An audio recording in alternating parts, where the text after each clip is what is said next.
வீட்டில் காலையில் டைனிங் டேபிளில் உட்கார்ந்து இட்லி சாப்பிட்டு கொண்டிருந்தேன். மணி 8:15 போலிருக்கும். அம்மா எனக்கு இட்லி சட்னி வைத்து கொண்டே. டேய் கொண்டு சொல்ல மறந்துட்டேன்.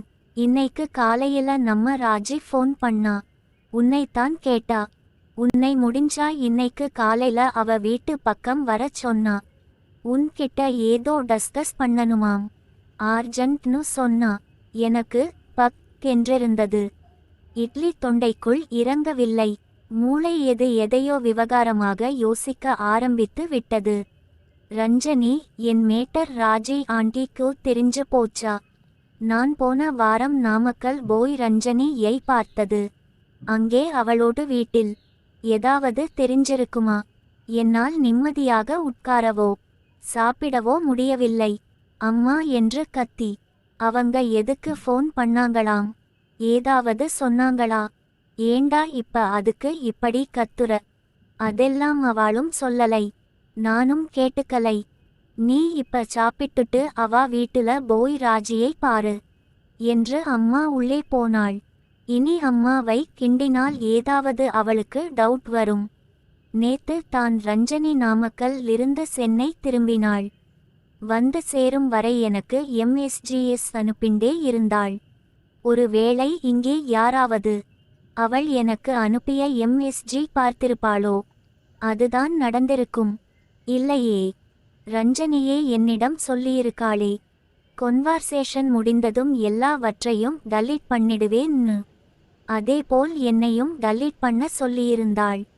என் பக்கம் எந்த ப்ராப்ளமும் இல்லை. இருந்தாலும் ரஞ்சனி சொன்னாள் என்பதற்காக நானும் பக்காவாக எம்எஸ்ஜி எல்லாம் டெலீட் பண்ணி விட்டேன். நேத்து ஈவினிங் 6:30 போல காஃபி ஷாப்பில் மீட் பண்ணோம். பப்ளிக் பிளேஸ்னால எந்த ரோமான்ஸும் செய்யலையே. ஜஸ்ட் ஒரு 15 எம்டிஎஸ் பேசிட்டு கிளம்பி போயிட்டோம். நாங்க மீட் பண்ணதை எவனாவது பார்த்து போட்டு கொடுத்துட்டானா? எனக்கு இதயம் படபடவென்று அடித்து கொண்டது. ஏதோ மேட்டர் தெரிந்திருக்கிறது. அதனால் தான் யாருக்கும் தெரியாமல் என்னை கூப்பிட்டு விசாரிக்கிறா. இதில் ரஞ்சனி தான் பாவம். என்னால் தான் எல்லாமே. அவளை அவ என்ன பாடுபடுத்தியிருக்கிறாளோ? முதலில் அவளுக்கு ஃபோன் பண்ணணும். உடனே ரஞ்சனிக்கு ஃபோன் பண்ண. தொடர்ந்து ஸ்விட்ச் ஆஃப் என்றே வந்தது. போச்சு, எல்லாம் போச்சு. ரஞ்சனி ஹவுஸ் அரெஸ்ட் தான். அதான் அவள் ஃபோனை அவ ஆஃப் பண்ணி வச்சிருக்கிறா. இப்ப அவங்க வீட்டுக்கு போனால் யார் யார் இருப்பார்களோ? என்ன பஞ்சாயத்து நமக்கு காத்துக்கிட்டிருக்கோ? ஏதாவது ரொம்ப திட்டி அடிக்கிற மாதிரி பேசினால் சொல்லிவிட வேண்டியதுதான். நானும் ரஞ்சனியும் மனசு ஒத்து லவ் பண்ணுகிறோம், கல்யாணம் பண்ணிக்கொள்கிறோம் என்று. அவளை அங்கேயிருந்து நம்ம வீட்டுக்கு கூட்டிட்டு வந்து விட வேண்டியதுதான். அம்மா வருத்தப்பட்டாலும் என்னையும் ரஞ்சனியையும் புரிந்து கொள்வாள். என்னை இங்கே அக்ரஹாரத்து ஜனங்கள் தான் பிரச்சனையே. ஏதாவது சொல்லிண்டே இருப்பா. சமாளிக்க வேண்டியதுதான். பாவம் ரஞ்சனி என்னால என்னென்ன கஷ்டம் அனுபவிக்கிறாளோ? அவளை நினைக்கையில் மனது வலித்தது. சாப்பிட பிடிக்கவில்லை. அப்படியே எழுந்திருக்க. அம்மா டேய் கொண்டு என்னடா சரியா சாப்பிடாமல் போற? டேய் என்று கத்த. அம்மா நேக்கு போரும் என்று என் ரூமிற்கு போய் டென்ஷன் ரஞ்சனி வீட்டிற்கு கிளம்ப ஆரம்பித்தேன். அரை மணி நேரத்தில் ரஞ்சனி வீட்டில் இருந்தேன். அவள் வீட்டின் வெளியே நோட்டமிட்டேன். யாராவது பஞ்சாயத்துக்கு ஆள் கும்பல் இருக்கா? பாய்க்கா ஏதாவது இருக்கிறதா என்று. எதுவும் இல்லை. வீட்டிற்குள் போக வீடே மயான அமைதியாக இருந்தது. எனக்கு பல்ஸ் எகிரியது. ஏதோ ஒன்று நடக்கப் போறது என்று மட்டும் எனக்கு புரிந்தது. எது நடந்தாலும் சரி, ரஞ்சனியை கைவிடக்கூடாது. பாவம் அவள். எனக்காக என்னென்ன வலிகளை சுமந்துண்டு இருக்காளோ? ஏதாவது ஏடாகூடமாக ஆனால் அவளை அப்படியே கட்டிய சேலையுடன் என்னுடனே கூட்டிக் கொண்டு வந்து விட வேண்டும் என்பதில் மட்டும் உறுதியாக இருந்தேன். ரொம்ப பிரச்சினை பண்ணால் அவர்கள் முன்பாகவே. நவீன் கட்டிய தாலியை ரஞ்சனி சம்மதத்துடன் கழற்றி விட்டு நான் வரும்போது எடுத்து வந்த எங்கள் வீட்டு சுவாமி அறையில் அம்மனுக்கு போட்டிருந்த கோல்ட் செயின் தாலியை ரஞ்சனி கழுத்தில் கட்டி அவளை அங்கிருந்து நம்ம வீட்டுக்கு கூட்டிக் கொண்டு போய் விடலாம் என்று முடிவு பண்ணி கொண்டேன். என் சட்டை பாக்கெட்டில் தொட்டு பார்க்க அந்த தாலி செயின் பத்திரமாக இருந்தது. என்ன நடந்தாலும் சரி ஃபேஸ் பண்ணுவோம் என்று எனக்குள் உறுதி எடுத்து கொண்டு வீட்டிற்குள் போய் ஆண்டி என்று 2-3 தடவை கூப்பிட்டேன். யாரையும் காணவில்லை. எனக்கு ஹார்ட் பீட் எகிரியது. ரஞ்சனியையும் காணவில்லை. எந்த ரூமில் அடைத்து வைத்திருக்கிறாளோ பாவிகள். மறுபடியும் கூப்பிட ராஜி ஆண்டி மெதுவாக கொஞ்சம் காலை இழுத்து கொண்டே வந்து என்னை தூரத்தில் இருந்து பார்த்து, யாரு அருணா, உட்காருப்பா இதோ வரேன் என்று சாய்ந்து நடந்து உள்ளே போனாள். போச்சு, நான் வசமாக மாட்டினேன். அவர்கள் ஆளை கூப்பிட யாருக்கோ ஃபோன் பண்ணுகிறாள் போல. வரட்டும், பார்த்து விடலாம். நமக்கு தான் எஸ்பி கிருத்திகா மேடம் தெரியுமே. என்ன ஹெல்ப் வேண்டுமானாலும் பண்ணுவாள்.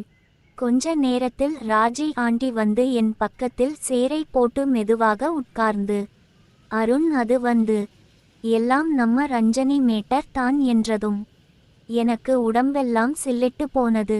கொஞ்சம் நடுக்கமாக இருந்தது. ராஜி ஆண்டி எப்படி இதை ஆரம்பிப்பது என்று யோசிக்கிறாள் போல.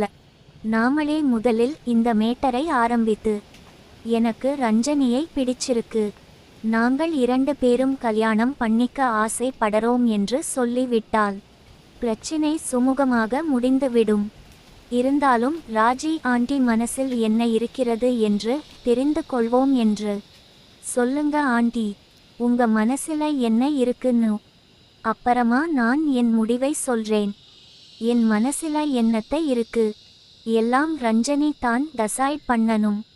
அதுக்கு தான் உன்னைய வரச் சொன்னேன் என்று காப்விட்டு. ரஞ்சனியும் அதான் சொன்னா. உன்கிட்ட கேட்டா இதை பத்தி உனக்கு எல்லாம் தெரியும்னு. நான் கைகளை பிசைந்து கொண்டே டென்ஷனுடன் சீட்டின் நுனியில் உட்கார்ந்திருந்தேன். நான் இதுல என்ன சொல்றது ஆண்டி, நீங்களே புரிஞ்சுண்டு. ஒரு நல்ல முடிவா எடுத்தா எல்லாருக்கும் நல்லது. ஆனால் நவீன் இதுக்கு ஒத்துக்குவாரா? யாரு என் பிள்ளை நவீனா?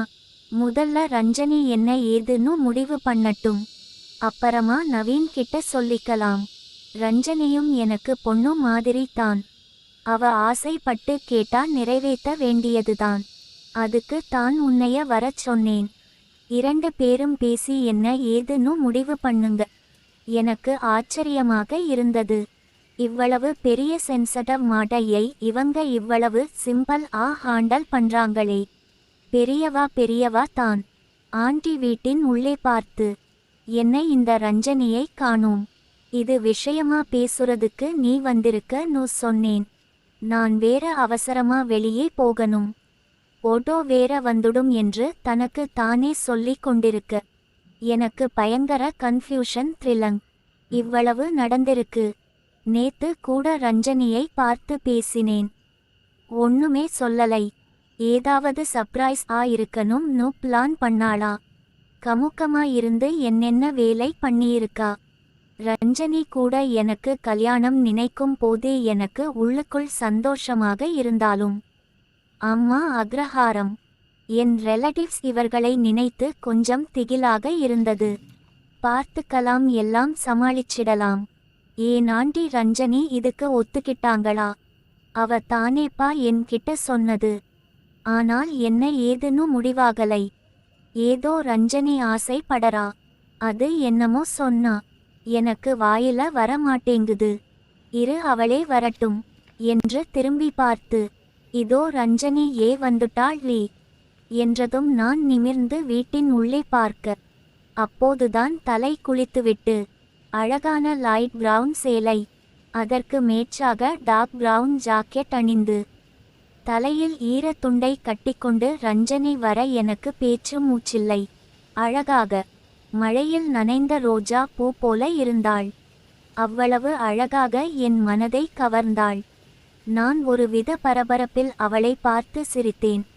என்னை ரஞ்சனி தன் புருவத்தை உயர்த்தி கண்களை விரித்து வியப்புடன் பார்த்து ஜஸ்ட் புன்னகைத்து ராஜி ஆண்டி அருகில் வந்து உட்கார, அம்மா ரஞ்சனி ஏதோ நேத்து சொன்னியேம்மா, என்ன அது கரஸ் கோர்ஸ் ஏதோ? நீயே அருண் தம்பி கிட்ட சொல்லு என்றதும் எனக்கு ஒன்னும் புரியவில்லை. மறுபடியும் ராஜி ஆண்டியே